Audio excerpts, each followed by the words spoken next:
విత్డ్రా చేయడం కుదరదు. కూతురు చూద్దాం ఊరు నుంచి వచ్చిన అంజలి తల్లి Padma.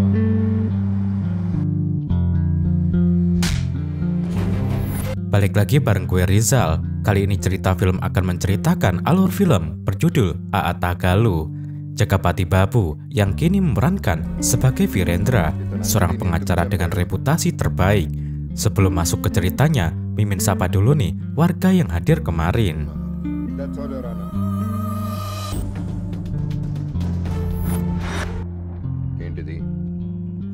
Ada Adi Bayu Rinjani, Daeng Gasin 8998, Ridwan Apriansyah Nur, Cahyo Diharjo, Muhammad Naruji 3423. Bagi warga yang ingin disapa selanjutnya, silahkan kasih komentar terbaik buat Mimin ya.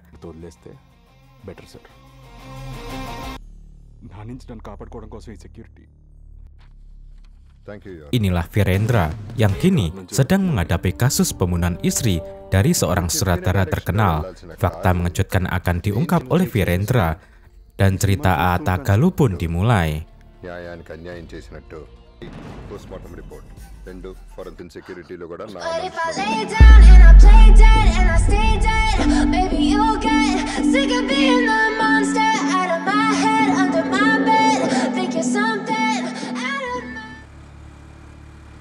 Cerita diawali di mana kita melihat seorang pria paruh baya mengalami kecelakaan tabrak lari.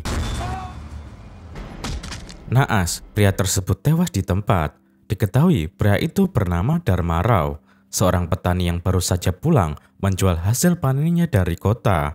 Mengetahui suaminya tewas, istrinya bingung karena tak tahu bagaimana cara membayar hutang bekas modal bertani. Dia pun nekat minum racun dengan kedua anaknya, yang membuat dia dan anak sulungnya pun tewas. Namun anak keduanya yang bernama Mawar selamat dan kini sedang dalam perawatan di rumah sakit. Beberapa hari pun berlalu, Mawar dibawa pulang ke daerah tempat tinggalnya. Petugas Komisi Perlindungan Anak menegur paman Mawar karena tak sekalipun dia menengok Mawar di rumah sakit. Petugas berencana menempatkan Mawar di rumah negara milik pemerintah. Namun Mawar tak mau dengan alasan ingin tinggal bersama pamannya. Tak disangka, pamannya menolak dan mengatakan jika dia tak sanggup membesarkan Mawar. Jangankan Mawar, dia pun ragu apa dia bisa membesarkan anaknya sendiri atau tidak, karena keadaannya yang susah seperti ini.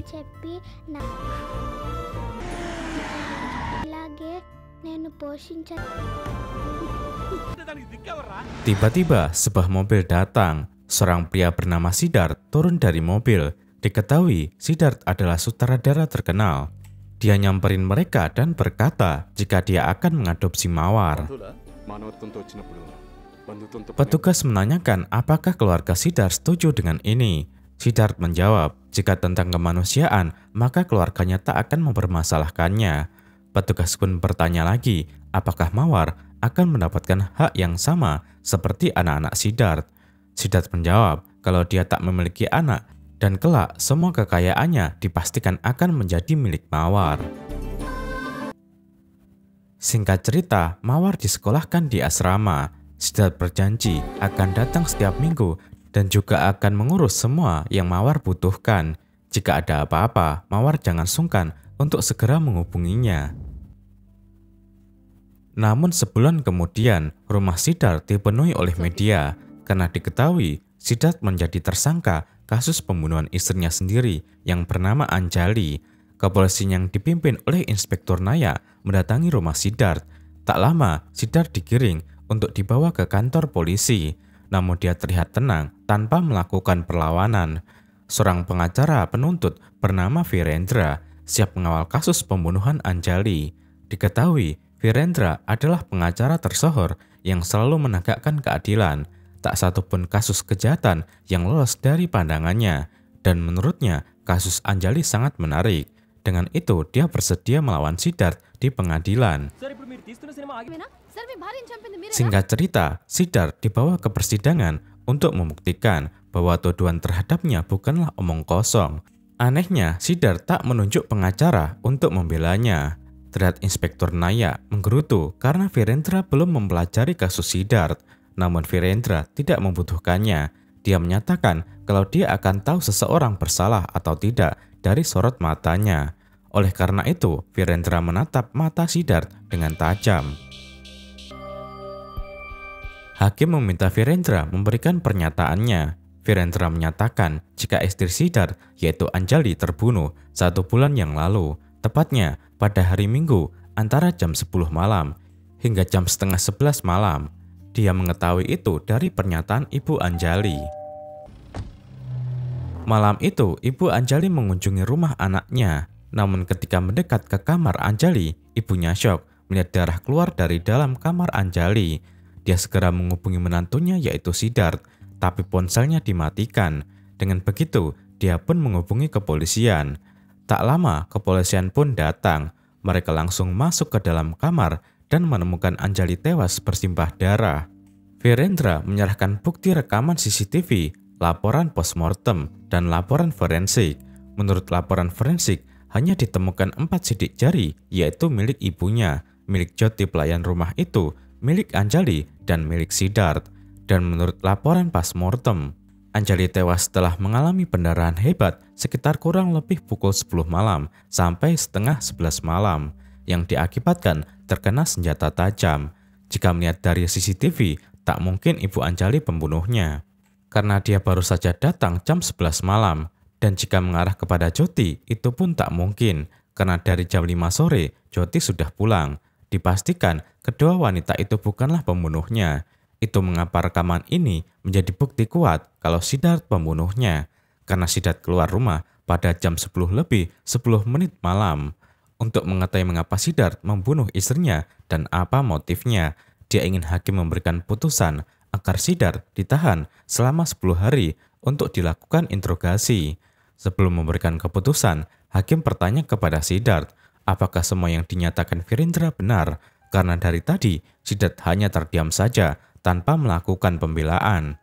Siddharth pun mengakui jika pernyataan Virendra benar kalau ibu mertuanya dan pelayannya tak melakukan pembunuhan ini, karena dia tahu mertuanya sangat sayang kepada Anjali, dan seorang ibu yang baik dan penyayang tak mungkin membunuh anaknya sendiri. Dan dia pun percaya kalau Jyoti pun tak mungkin melakukannya, karena Jyoti adalah orang yang baik. Itu mengapa Anjali dan dirinya telah menganggap Jyoti sebagai adiknya sendiri.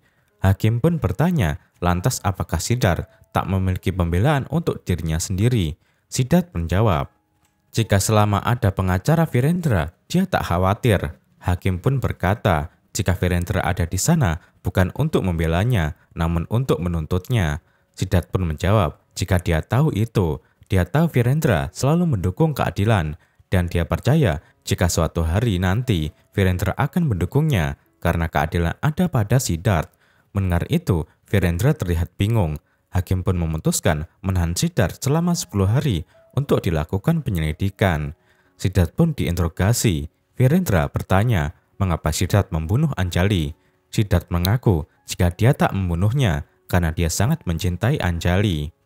Namun Virendra memancing emosi Siddharth dengan mengatakan mungkin saja Anjali selingkuh dan karena terlalu cinta, Siddharth membunuhnya. Siddharth marah dan tak terima jika ada orang yang berbicara buruk tentang Anjali. Namun dia segera meminta maaf karena sudah membentak Virendra. Dia mengatakan jika Anjali adalah hidupnya.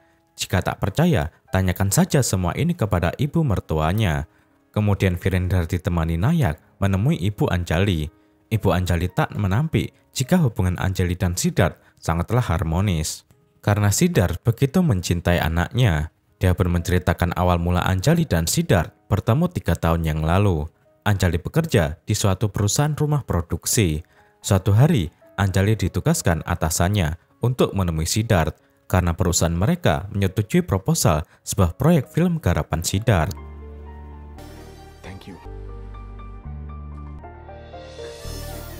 Mendengar itu, Siddharth memeluk Anjali. Dia senang karena proyek film ini adalah impiannya sejak lama.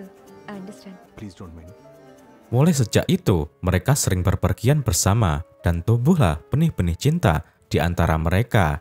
Hingga pada suatu hari, Siddharth menyatakan cintanya di hadapan Ibu Anjali.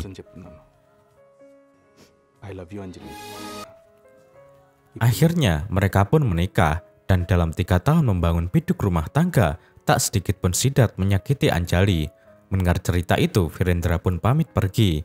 Dia mendatangi hakim. Hakim meminta Virendra untuk menyelidiki ulang kasus pembunuhan Anjali, untuk meyakinkan keputusan apa yang harus mereka ambil saat di persidangan berikutnya. Singkat cerita, Virendra bersama kepolisian mendatangi TKP. Virendra tak mau mereka melewatkan sekecil apapun petunjuk yang bisa dijadikan bukti di persidangan. Mereka pun memeriksa sudut demi sudut ruangan yang ada di rumah itu. Saat mengelilingi rumah itu bersama asistennya, Virendra tercubles oleh sebuah baut. Seketika itu, Virendra mencurigai sesuatu. Singkat cerita, persidangan berikutnya digelar. Virendra menyampaikan temuannya setelah mendatangi TKP, dan kini dia mengetahui kebenaran tentang Siddharth. Dia pun memanggil beberapa saksi untuk dimintai keterangan. Saksi pertama adalah Nayak. Dia bertanya apakah Nayak sudah melakukan penyelidikan ini dengan benar. Jika iya, mengapa Nayak melewatkan bagian jendela kamar Anjali yang sepertinya dibobol dari luar. Dia berkata seperti ini karena kemarin dia menemukan sebuah daun jendela yang setelah diselidiki itu berasal dari jendela kamar Anjali. Mendengar itu, Nayak tak berkutik. Kemudian saksi yang kedua adalah Ibu Anjali. Dia memperlihatkan sebuah foto sambil bertanya, apakah Ibu Anjali tahu siapakah orang itu? Ibu Anjali terkejut dan mengatakan jika itu adalah Muna, seorang pria yang mengejar cinta Anjali sebelum Anjali menikah dengan Siddharth. Namun kala itu Anjali menolaknya, yang membuat Muna menjadi gila dan terus mengejar Anjali. Bahkan Muna mengancam akan membunuh Anjali. Maka dari itu dia melaporkannya kepada polisi, dan atas laporannya Muna dihukum selama 3 bulan penjara.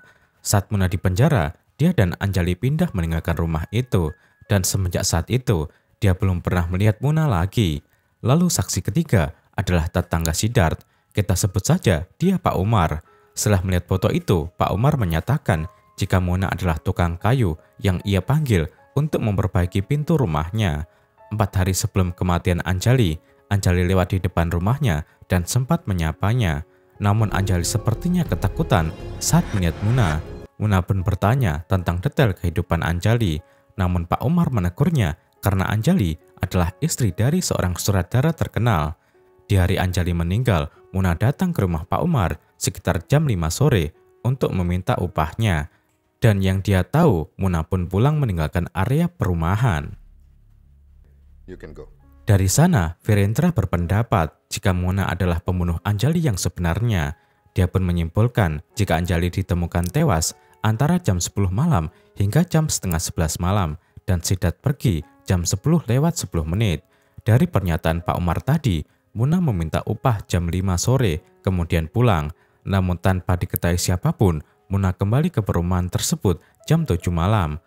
Mungkin saja hasrat balas dendam dalam dirinya muncul karena Anjali sudah membuatnya masuk penjara, dan dalam kesempatan itu dia tak mau menyia-nyiakannya. Lalu di saat dia mengetahui Siddharth pergi malam itu, dia pun masuk lewat jendela dan membunuh Anjali. Kemungkinan besar Muna membersihkan sidik jarinya di sekitaran TKP untuk menghilangkan jejak. Virendra menyatakan jika dia berbicara seperti itu bukan tanpa alasan.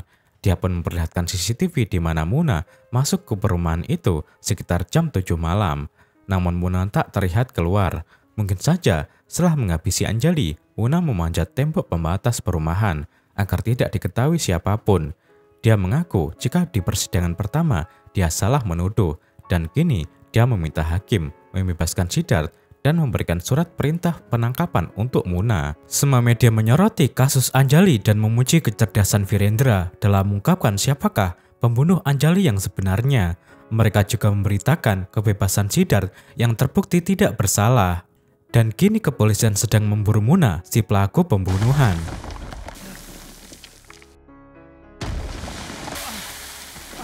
Keesokan harinya, Muna diserang oleh Siddharth. Terlihat kemarahan Siddharth terhadap Muna karena telah melenyapkan istrinya. Dia pun tak henti-hentinya menyiksa Muna hingga tak berdaya. Beruntung, kepolisian dan Virendra segera datang. Virendra menghentikan Siddharth. Dia tak mau Siddharth mengotori tangannya dengan membunuh Muna. Muna yang tak sadarkan diri segera dilarikan ke rumah sakit dan Virendra menyuruh Nayak menjaganya selama perawatan. Singkat cerita, Mona pun sudah baikan dan dibawa ke persidangan. Di sana, Mona mengakui jika dia telah membunuh Anjali karena dia kesal Anjali sudah menolak cintanya dan membicarakannya. Dia sudah memendam kemarahannya sejak lama, dan saat dia melihat Anjali, dia pun tak menyia-nyiakan kesempatan ini. Malam itu, dia menyelinap ke rumah Anjali dan menunggu suaminya pergi. Setelah dirasa aman, dia membobol jendela kamar Anjali. Kemudian, dia membunuhnya dengan menikamnya. Hakim menanyakan di manakah Mona menyembunyikan senjatanya. Mona menjawab jika dia sudah melemparnya ke pembakaran. Hakim pun kembali bertanya, apakah Mona tak merasa bersalah sudah membunuh Anjali? Mona menjawab jika dia merasa senang sudah membunuh Anjali, dan jika dia menemukan gadis-gadis seperti itu, dia pun akan melakukan hal yang sama. Pernyataan Mona membuat hakim menyimpulkan jika Mona sosok yang berbahaya jika dibiarkan. Maka dari itu, pengadilan memutuskan agar Mona diberikan hukuman mati. Sementara itu, Shin diperlihatkan kepada orang tua Mona. Diketahui ayah Mona adalah seorang pemabuk. Terlihat ibu Mona membuka sebuah koper yang terisi penuh dengan uang. Diam-diam, dia menggempol uang tersebut dan pamit kepada suaminya dengan alasan akan mencuci baju. Di sisi lain, Virendra mendatangi rumah Siddharth. Siddharth merasa senang melihat kedatangan Virendra, namun kedatangannya ke sana hanya untuk mengembalikan mobil baru yang dikirim Siddharth. Siddharth mengatakan jika mobil itu sebagai ungkapan terima kasihnya kepada Virendra yang sudah memberikannya keadilan. Virendra menjawab jika ini tak diperlukan. Saat hendak pergi, Siddharth menghentikannya dan mengajaknya minum sebentar. Kalau hanya minum, Virendra pun bersedia. Siddharth mengajaknya masuk dan menuangkan minuman untuk Virendra. Tak lama, bel berbunyi. Ternyata itu adalah ibu Mona. Dia mengembalikan uang Siddharth dan meminta Mona dikembalikan kepadanya. Dia memarahi Siddharth dengan nada marah yang membuat Siddharth takut Virendra mendengarnya. Dia pun menjauhkan ibu Mona dari rumahnya dan memanggil satpam komplek untuk mengusirnya keluar dari sana. Ibu Mona tak terima dan dia pun mengutuk Siddharth jika Siddharth akan hancur karena sudah menipu Mona dan dirinya. Tak disangka Virendra mendengarnya. Keesokan harinya, Virendra mendatangi kediaman Nayak. Dia pun memberitakan jika dia sudah mengetahui semuanya. Dia lalu bercerita jika malam tadi dia melihat ibu Mona mendatangi rumah Siddharth. Dia yang penasaran mengenai keluarga Mona dan kebetulan ibu Mona sedang dimarahi oleh suaminya karena sudah mengembalikan uang yang Siddharth diberikan. Dia dipukuli Siddharth. Siddharth dan Nayak menemui Mona. Nayak membujuk Mona untuk mengakui kejahatan Siddharth dengan iming-iming uang 10 miliar rupiah. Mereka tahu jika Mona sangat membutuhkannya untuk mengobati ibunya yang sedang sakit kanker. Dengan uang itu, Mona bisa menyembuhkan ibunya asal Mona mau menerima tawarannya. Nayak meyakinkan jika Mona hanya akan dihukum beberapa tahun saja dan dia berjanji akan membebaskan Mona secepat mungkin dengan pengaruhnya di kepolisian. Atas bujukan ayahnya yang mata duitan, Mona pun setuju, apalagi uang itu bisa mengobati penyakit ibunya. Namun ibunya tak menyangka kalau Mona akan mendapatkan hukuman mati. Mendengar itu Nayak tak bisa berkutik. Virendra bertanya mengapa Nayak melakukan semua ini.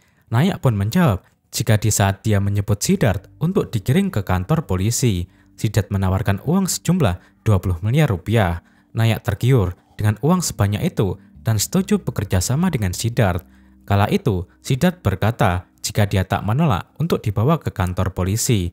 Siddharth tahu kalau Virendra yang akan menjadi pengacara penuntut. Siddharth juga tahu kalau dia akan ditahan untuk diinterogasi. Dan tugas Nayak yang pertama adalah membawa Virendra ke mertuanya untuk mengetahui kisah cinta Siddharth dan Anjali. Dan tugas yang kedua, Nayak harus membuka baut jendela kamar tidurnya seolah-olah ada pembobolan. Dan tugas yang ketiga untuk menghapus rekaman CCTV di saat Mona keluar dari perumahan itu, sehingga hanya di saat Mona masuklah yang terlihat.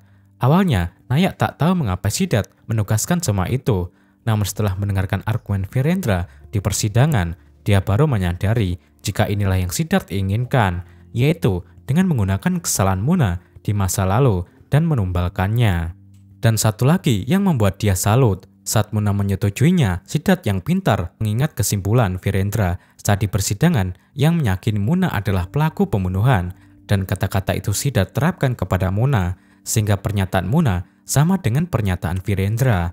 Virendra bertanya apakah Nayak tahu apa motif Siddharth membunuh istrinya. Nayak menjawab tak tahu karena itu tak penting baginya. Mendengar pengakuan Nayak, Virendra pun menamparnya. Dia kemudian menemui Siddharth. Siddharth tahu dari Nayak jika Virendra sudah mengetahui semuanya. Dia pun mengajak Virendra bekerja sama, karena jika semua orang tahu Virendra yang seorang pengacara hebat membicarakan orang yang tak bersalah, maka tak akan ada lagi yang mempercayainya. Dia meyakinkan Virendra jika kebenaran ini tak akan terungkap, kecuali dia mengakui kejahatannya sendiri. Virendra menolak tawaran Siddharth. Dia pun berjanji akan terus berusaha memenangkan keadilan. Mulai saat itu, Virendra terus meneror Siddharth untuk mempengaruhi mentalnya, salah satunya dengan menyelinap masuk dan menggantungnya. Dia berkata jika dia tahu Siddharth meminta Nayak untuk mengatur penjagaan ketat di rumahnya. Namun apakah Siddharth tahu jika para penjaga itu berpihak kepada Virendra? Bukan hanya mereka, dia pun mampu membuat orang-orang di sekeliling Siddharth untuk berpihak kepadanya. Sejak saat itu, Siddharth tak percaya kepada siapapun, termasuk kepada Jyoti. Dia memarahi Jyoti saat menawarkan jus kepadanya karena dia takut ada sesuatu dalam jus itu. Dia juga memilih untuk mengendari mobilnya sendiri dan memecat supirnya. Tak hanya itu, dia pun menampar seorang artis yang menurutnya mengarahkan pistol kepadanya. Hal ini membuat semua kru bingung, termasuk asistennya. Di rumah, Siddharth melihat Jyoti gemetaran saat menghidangkan makan malam. Hal ini membuatnya kembali marah dan menyangka jika Jyoti sedang meracuninya. Tak lama, Virendra menghubunginya. Dia berkata jika dia berhasil membuat mental Siddharth terganggu dengan mencurigai semua orang yang ada di sekitarnya. Dia meyakinkan jika sebentar lagi dia akan menghancurkan Siddharth. Keesokan harinya, Siddharth kembali beraktivitas seperti biasa. Terlihat dia sedang mengatur scene di mana sebuah mobil akan menghantam semua rumah yang ada di sana. Saat itu Virendra menghubunginya. Dia terus mengingatkan kalau dia akan menghancurkan Siddharth. Namun entah mengapa, kali ini Siddharth tak takut. Dia malah senang karena Virendra berada dalam rumah yang akan dihantam mobil untuk adegan sebuah film. Benar saja, mobil itu menghancurkan rumah-rumah yang sudah dipersiapkan, yang kemudian membuat Virendra celaka. Namun agar semua orang tak curiga, dia membawa Virendra ke rumah sakit. Dokter menyatakan jika Virendra mengalami cedera yang sangat parah dan menyebabkannya lumpuh seumur hidup. Mendengar itu, Siddharth pun meminta izin untuk menemui Virendra. Di sana, Siddharth mengolok-olok Virendra karena sudah berani menantangnya. Dan inilah akibatnya jika Virendra keras kepala. Beberapa hari kemudian, Muna didatangi komisaris polisi yang memberitahukan kalau besok adalah jadwal Muna menerima hukuman mati. Komisaris bertanya, apakah Muna memiliki keinginan terakhir? Muna menjawab jika dia ingin bertemu dengan Siddharth sekali saja. Akhirnya, esok pun tiba. Siddharth bersiap ke penjara untuk memenuhi keinginan Muna. Namun tiba-tiba Virendra datang. Dia pun mengaku kalah dan menyesal sudah menantang Siddharth. Selama ini dia telah mempelajari kehidupan Siddharth dan dia akui kalau sebenarnya Siddharth adalah orang baik yang penuh kasih sayang juga menghormati sesama. Dia juga tahu kalau Siddharth tak pernah melakukan kejahatan sebelumnya karena setelah dia menyelidikinya, Siddharth banyak membantu orang lain. Dia berkata jika dia ingin menyudahi semua ini karena benar kata Siddharth, jika orang tahu dia menghukum orang yang tak bersalah, semua orang tak akan lagi mempercayainya. Dia menambahkan, biarlah ini menjadi satu-satunya kesalahannya. Toh Muna sudah dinyatakan bersalah di depan hukum. Namun satu hal yang ingin dia tahu, mengapa orang sebaik Siddharth bisa melakukan ini kepada istrinya. Dia yakin ada alasan di balik semua ini. Siddharth pun tersentuh dengan perkataan Virendra. Dia pun mengungkapkan mengapa dia sampai membunuh istri tercintanya. Suatu malam, dia dan Anjali dalam perjalanan pulang dari acara malam penghargaan perfilman. Sepanjang perjalanan, Anjali terus memujinya karena Siddharth mendapatkan penghargaan sutradara terbaik. Saat itu, dia tak sengaja membuang puntung rokok dan mengenai pengendara motor yang diketahui adalah Dharma Rao. Dia pun segera menghentikan mobilnya dan meminta maaf. Namun Dharma Rao yang terlanjur kesal terus memukulinya di hadapan Anjali. Anjali terus berusaha menghentikannya sambil mengatakan jika dia adalah Siddharth. Seketika itu Dharma Rao berhenti. Dia meminta maaf Karena tak tahu jika ini adalah Siddharth, si sutradara terkenal, dia mengakui jika dia adalah salah satu penggemarnya karena semua film yang digarap Siddharth semuanya bagus-bagus. Dia pun meminta Siddharth untuk melupakan peristiwa ini dengan melipat tangannya. Baru kali ini Siddharth ditampar oleh seseorang, bahkan di hadapan Anjali. Dia pun kembali mengendari mobilnya dan memutar arah, kemudian menabrak Dharma Rao.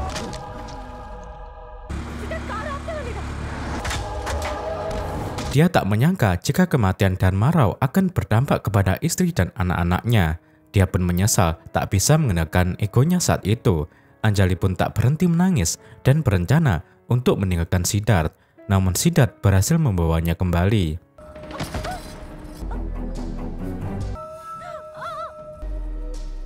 Siddharth menenangkan Anjali jika dia pun menyesal telah melakukan ini. Karena di saat malam itu dia merasa marah karena harga dirinya yang dia bangun bertahun-tahun harus jatuh di tangan Dharma Rao. Siddharth berjanji akan menebus kesalahannya dan rela melakukan apa saja asal Anjali mau memaafkannya. Anjali meminta Siddharth untuk menyerahkan diri kepada polisi dan mengakui kesalahannya. Namun Siddharth meminta jalan lain selain menyerahkan diri kepada polisi. Dia mengusulkan bagaimana jika mereka mengurus anak Dharma Rao yang tersisa dan membesarkannya seperti anaknya sendiri. Dengan begitu, rasa bersalahnya akan berkurang. Namun Anjali kekeh ingin Siddharth menyerahkan diri. Anjali berjanji akan menunggu Siddharth selama Siddharth menjalani hukuman. Siddharth sendiri yang tak mau reputasinya hancur dengan spontan menusuk Anjali dari belakang. Karena Anjali tak mengerti apa yang dia pikirkan. Dia tak mau kehormatannya yang dia bangun bertahun-tahun harus hancur hanya karena masalah ini. Dia tahu apa yang dia lakukan semuanya salah dan oleh sebab itu dia mengadopsi anak Dharma Rao, yaitu Mawar, agar dia sedikit lebih tenang. Dan itulah cerita yang sebenarnya mengapa dia membunuh Anjali. Dan kini dia akan menemui Muna, karena dalam hatinya dia pun merasa bersalah. Dia akan memenuhi janjinya untuk mengobati ibu Muna, agar Muna bisa tenang setelah kepergiannya. Ternyata guys, Mawar dan ibu Anjali mendengar semua pengakuan Siddharth. Mereka tak menyangka jika Siddharth lah yang membuat mereka kehilangan orang-orang yang mereka sayangi. Sementara itu, Ibu Muna terus menangis dan memohon agar polisi menghentikan hukuman mati yang akan diterima anaknya. Dia terus meyakinkan jika anaknya tak bersalah. Tak lama Siddharth tiba, media mengerumuninya dan bertanya hal apa yang akan Siddharth bicarakan dengan Muna. Siddharth menjawab jika dia tahu kalau Ibu Muna menderita penyakit kanker dan dia akan meminta izin Muna untuk membantu mengobati ibunya. Akhirnya mereka pun bertemu. Siddharth bertanya mengapa Muna ingin bertemu dengannya.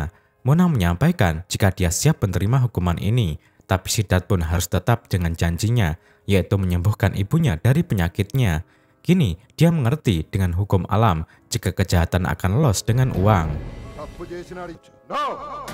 Tiba-tiba Virendra datang dengan keadaan sehat walafiat sambil berkata jika orang jahat tidak akan bisa melarikan diri. Siddharth kaget melihat keadaan Virendra yang baik-baik saja. Virendra pun mengungkapkan jika dalam kecelakaan itu dia bersembunyi di dalam lemari sehingga lukanya tak begitu parah. Namun dia berpura-pura dan meminta dokter untuk mengatakan jika dia mengalami kelumpuhan. Sebelum kecelakaan, dia sudah memasang kamera di dalam kamar Siddharth untuk memantau Siddharth. Siapa tahu Siddharth tak sengaja mengakui kesalahannya. Namun itu tak terjadi. Awalnya dia putus asa, namun dia mengerti jika Siddharth tak suka ditantang. Maka dari itu, dia datang dengan membaik-baikinya dan memuji-mujinya. Dia tak menyangka hal itu berhasil dan membuat Siddharth mengakui kejahatannya. Kini Siddharth tak bisa mengelak karena sudah memberikan rekaman pengakuan Siddharth kepada pemerintah. Dan sebentar lagi Siddharth akan menggantikan Muna untuk menjalani hukuman gantung. Namun Siddharth malah tersenyum. Dia berkata jika selama dia hidup tak akan ada orang yang bisa merusak citranya. Kecuali setelah dia mati, dia tak peduli. Dia pun mengeluarkan sebuah pistol dan menembak dirinya sendiri. Semua orang terkejut karena tak menyangka Siddharth akan melakukan hal ini. Dan film pun berakhir.